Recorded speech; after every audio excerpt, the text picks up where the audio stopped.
इंशाल्लाह आज मैं बात करूँगा कि what does sacrifice really mean. जो कुर्बानी हम करने जा रहे हैं, लोग बकरे ख़रीद रहे हैं, गायें ख़रीद रहे हैं, ऊँट ख़रीद रहे हैं और ज़ाहिर है कि बहुत एक्साइटेड हैं लोग। खानों के हवाले से बहुत एक्साइटेड हैं। सिरी पाए पकेंगे, ज़ाहिर है निहारी होगी और मटन पकेगा, बारबेक्यू होगा, लोग ऊँट का भी बारबेक्यू करते हैं, मंदी बनाते हैं, बहुत कुछ होता है। लोग अपने प्यारों के साथ बैठते हैं, खाना खाते हैं। लेकिन अगर हमने उस स्पिरिट के साथ ये ईद ना मनाई जो spirit which is worthy of this, तो मैं समझता हूँ कि हमारा बहुत बड़ा लॉस है। और अगर हमने कुर्बानी से वो चीज़ें लर्न नहीं की जो अल्लाह सुब्हानहू व तआला हमें लर्न कराना चाह रहे हैं, देन अगेन ये हमारा बहुत बड़ा लॉस है। And then it will just be a tradition. ये बिल्कुल उसी तरह है कि एक ईद आई, हमने कुर्बानी की, उसको विटनेस किया, एंजॉय किया, रिश्तेदारों के पास बैठे, दावतें उड़ाई एंड दैट्स इट, गॉन।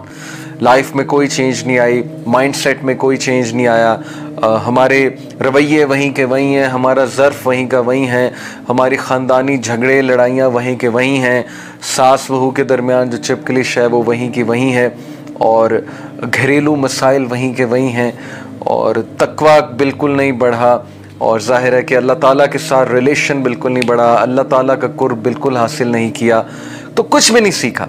सुन्नत इब्राहीमी को रिवाइव नहीं किया, इब्राहीम अलैहिस्सलाम का तज़किरा नहीं किया, इब्राहीम अलैहिस्सलाम की एग्ज़ाम्पल को फॉलो नहीं किया, रसूलुल्लाह सल्लल्लाहु अलैहि वसल्लम की सुन्नत को नहीं अपनाया, लीडरशिप को नहीं समझा, अपनी वक़्त का अंदाज़ा नहीं लगाया कि उम्मत मुस्लिमा है कौन और हम ये सारी चीज़ें क्यों करते हैं। So it's a big loss. How can we actually revive the spirit of celebrating Eid ul Azha and how can we revive the philosophy of sacrifice. इस पर इसकी मैनिफेस्टेशन कैसे आएगी उम्मत मुस्लिमा में। हम बकरे को ज़िबा होते देखते हैं, हम जानवर को ज़िबा होते देखते हैं, उसके बाद मैनिफेस्टेशन क्यों नहीं आती। लोग तो ख़ुद भी छुरी फेरते हैं, लेकिन उसके बावजूद वो ख्वाहिशात पे, नफ्स पे काबू या अपनी अना को कुर्बान करना, लड़ाइयों को छोड़ना, ये क्यों नज़र नहीं आ रहा।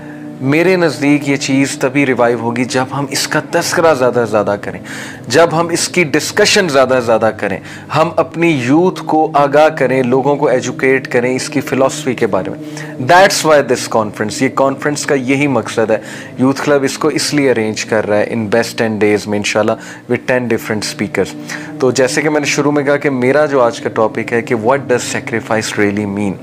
सो सबसे पहले मैं आप लोगों को बताना चाहता हूँ कि द वर्ड कुर्बानी, जो कुर्बानी का वर्ड है, इसका जो रूट वर्ड है, जो माखज़ है अरबिक से, दैट इज़ फ्रॉम क़राबा। एंड क़राबा, ये कुरान में मैं आपको 2 आयात सुनाता हूँ, आपको इंशाल्लाह बात वाज़ेह होगी।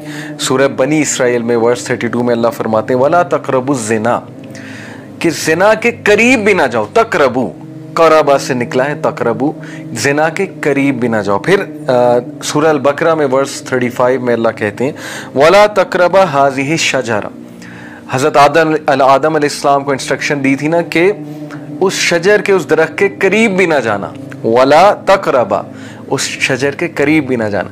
तो क़राबा मीन्स कुर्बत हासिल करना, करीब जाना किसी चीज़ के। तो कुर्बानी का जो फ़लसफ़ा है वो आपको यहीं से समझ आ जाना चाहिए, इसका ट्रू मीनिंग, कि कुर्बानी का मकसद ये कि अल्लाह रब्बुल आलमीन के करीब हो जाना, अल्लाह सुब्हानहू व तआला की कुर्बत हासिल कर लेना।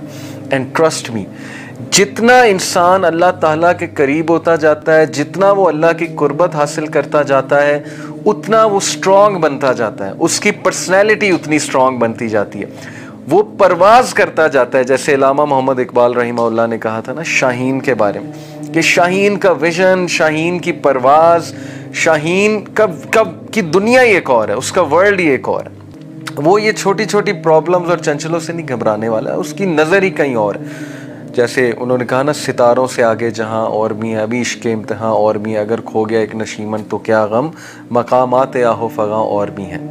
एंड देन अगेन कि तू शाही है बसेरा कर पहाड़ों की चट्टानों पर, और फिर कहकशां पे जो है वो नज़र होती है, गैलेक्सीज पे नज़र होती है, यानी शाही के विजन की जो है वो बात हो रही है। सो सिमिलरली अल्लाह सुब्हानहू व तआला क्या चाहता है कि अल्लाह की क्रिएशन, अल्लाह के बंदे वो ग्रो करें, स्पिरिचुअली ग्रो करें, मेंटली ग्रो करें, फिज़िकली ग्रो करें, सेल्फ सफिशेंसी के साथ, प्लस सेल्फ एफिकेसी के साथ, जिसको हम कॉन्फिडेंस कहते हैं, सेल्फ एस्टीम कहते हैं, और सेल्फ फुलफिलमेंट के साथ लाइफ गुजारें, अल्लाह सुब्हानहू व तआला पे सिर्फ डिपेंड करते हुए, और ये छोटे छोटे चंचलों से निकलें और ज़िंदगी की असल मकसद को जो है वो समझते हुए सुन्नत इब्राहीमी को अपनाते हुए, प्रॉफिट सल्लल्लाहु अलैहि वसल्लम की सुन्नत को अपनाते हुए ज़िंदगी बसर करें। सबसे पहली जो चीज़ मैंने यहाँ बताई कि क़ुरबा, विच मीन्स के कुर्बत या किसी चीज़ के करीब होना, अल्लाह सुब्हानहू व तआला के करीब होना। और जो पॉइंट हमने डिस्कस किया वो ये कि जितना अल्लाह के करीब होता है इंसान, उतना वो स्ट्रॉन्ग होता है, उसकी पर्सनैलिटी उतनी स्ट्रॉन्ग होती है। जैसे अल्लाह सुब्हानहू व तआला ने अपने इबाद, अपने बंदों के बारे में सूरह फुरकान में अल्लाह ताला ने बड़े वाज़े अल्फाज में बयान किया कि रहमान के बंदे तो वो हैं कि जब उनसे कोई जाहिल, कोई डिफ़िकल्ट पर्सन मुखातिब होता है, बात करता है, उन्हें हर्ट करता है, टॉन्ट करता है, ऐसी बातें करता है जिससे दिल दुखे वगैरह वगैरह, तो वो क्या कहते हैं? They respond to harshness and difficult people with mild words of kindness and peace. Why? Because they are at peace with themselves. वो अपने साथ पीस में होते हैं। Because they have understood the purpose of life, the bigger purpose. उन्होंने बड़ा मकसद समझ लिया ज़िंदगी का, और उन्हें इस्लाम की इबादत को उन्होंने कुछ इस तरह से अपनाया कि now they are calm. अब वो सुकून में हैं और वो सेल्फ एक्चुअलाइजेशन तक पहुंच चुके हैं। एक्चुअली सेल्फ एक्चुअलाइजेशन एक कॉन्सेप्ट है कि इंसान एक ऐसे माइंड सेट को पा लेता है। अगर आप अब्राहम मैस्लो का हायरार्की की जो थ्योरी है, नीड्स हायरार्की की थ्योरी पढ़ें, तो सेल्फ एक्चुअलाइजेशन को उसने टॉप पर रखा है अब्राहम मैस्लो ने, और ये वो खुदी का कॉन्सेप्ट है मेरे नज़दीक, सेल्फ एक्चुअलाइजेशन, जो अल्लामा मोहम्मद इकबाल रहीमहुल्लाह ने बयान किया कि जब इंसान दुनियावी टेंशनों से और दुनिया से बेरग़बती का इजहार करता है, इंडिपेंडेंस का इजहार करता है और सिर्फ अल्लाह सुब्हानहू व तआला पे डिपेंडेंट हो जाता है, and then Allah takes care of all of such a persons need. अल्लाह फिर उस इंसान की तमाम ज़रूरियात का जो है वो ख्याल रखते हैं और उसके तमाम मैटर्स को अपने हाथ में ले लेते हैं, और फिर अल्लाह सुब्हानहू व तआला उसकी लाइफ को जो है वो गवर्न करते हैं, रन करते हैं। ऑल्दो हर इंसान की लाइफ अल्लाह ही गवर्न करते हैं, हर मखलूक की, एक एक ज़र्रे की, लेकिन here I mean something deeper, कि फिर अल्लाह सुब्हानहू तआला उसको उसके हाल पे नहीं छोड़ते हैं, फिर अल्लाह सुब्हानहू तआला takes control of all of their affairs. तो कुर्बानी का जो पहला पॉइंट है वो क़ुरबा से समझें, अल्लाह की कुर्बत हासिल करनी, अल्लाह के करीब होना।